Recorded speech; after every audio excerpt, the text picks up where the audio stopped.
I was watching Inside the NBA after tonight's game. I believe it was Suns and T Wolves. Yeah, that was the game. But this commentary that they did after the game didn't pertain to that game, but it was more so about what Charles Barkley had said about Klay Thompson a few days ago, which he basically said Klay was declining and he would never be the same player again.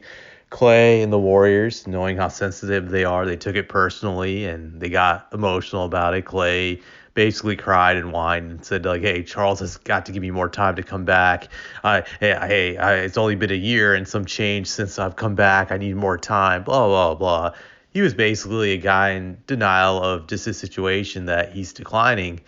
And Charles addressed the situation on Inside the NBA and basically said he's not changing his mind that Klay is declining and that he'll never be the same player again. Kenny Smith and Shaq both got defensive about it and said that you had to give him more time. You need to allow him more time to get back. And I thought their arguments were pretty stupid, to be honest. Shaq's argument was mainly like, hey, you got to show him some respect because he's won 4 titles. You gotta give him that respect just because of what he's done in the past. And I'd say that's bullshit. Sports is basically what have you done for me lately. It's not about the past. That's just the reality of sports. It's kind of like life. It's brutal.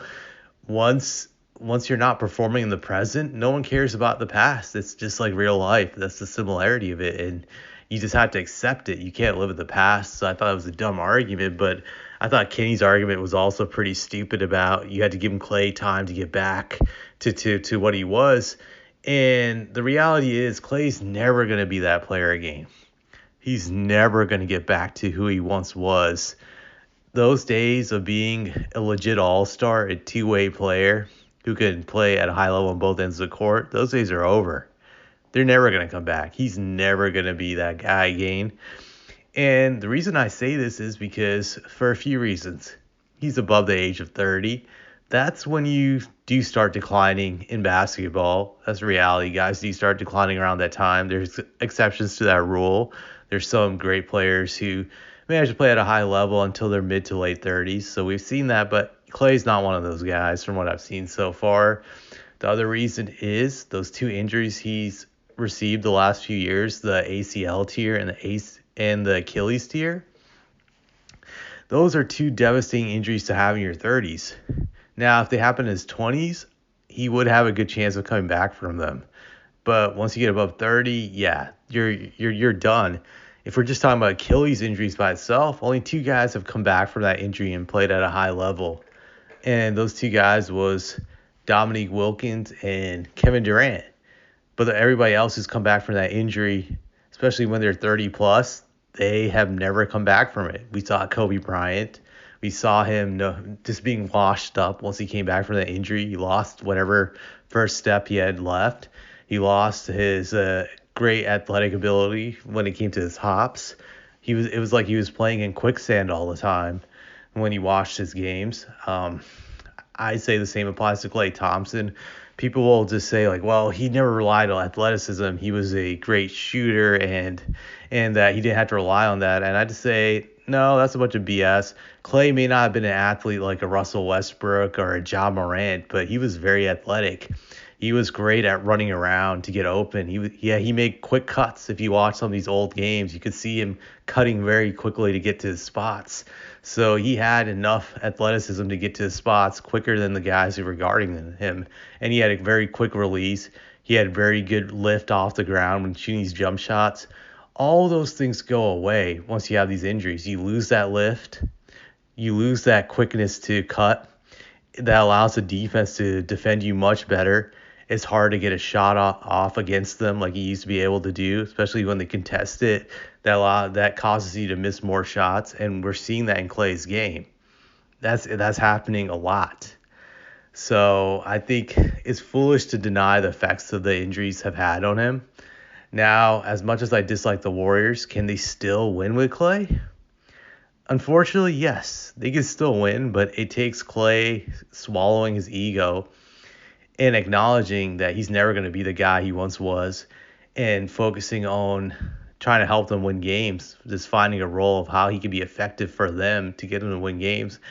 And to do that, Klay's either going to have to come off the bench and be a sixth man, or if he's going to start, he's going to have to start playing more like a role player, focusing on only shooting the ball when he's wide open or when they get him open layups, stuff like that, instead of trying to force the issue to get his shots off. It's just not going to work out. He's going to have to defer more, not just to Curry. He's always deferred to Curry, but he's got to defer to other guys like Wiggins in their starting lineup.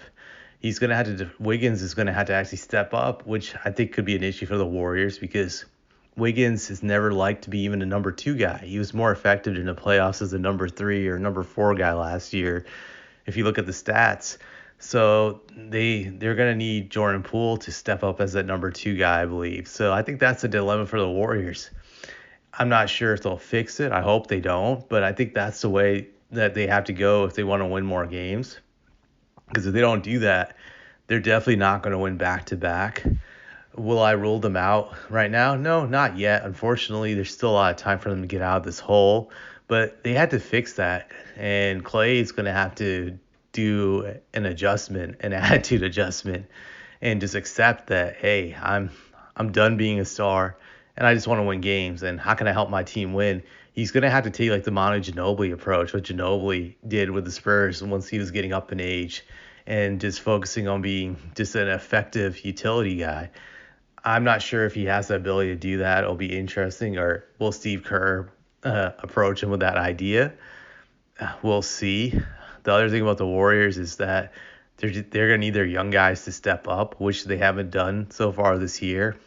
Wiseman looks like he's fallen out of their rotation from what I've seen the last few games. Look at the box scores. He's a terrible defensive player, so that hurts them. And you're just looking at Kuminga. He didn't even play tonight, so that's another black mark against him. So I think the Warriors are in a dangerous situation right now. Granted, it's very early. They're 3-5. They can get out of it, but I think it's going to be a long season for them where they're going to have to fight hard to win some of these games. And this is still going on 20 or so games into the season. I think there is some concern if they're below 500 after 20-some games. It's definitely going to spell doom for them. I know some people are saying, like, well, they just have to get into the playoffs and they'll be fine. I'd say that's a stupid mentality because historically, you don't win NBA championships if you're not a top 3 team in your conference. The last team that has won a championship that was not a top 3 team in their conference was the 95 Rockets. And that was 27 years ago, so it doesn't happen often.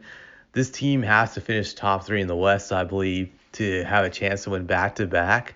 So they can't continue to slack off like this, like some people are saying, or play this poorly and expect to win it all. I just don't see it happening. So that's my thoughts about this.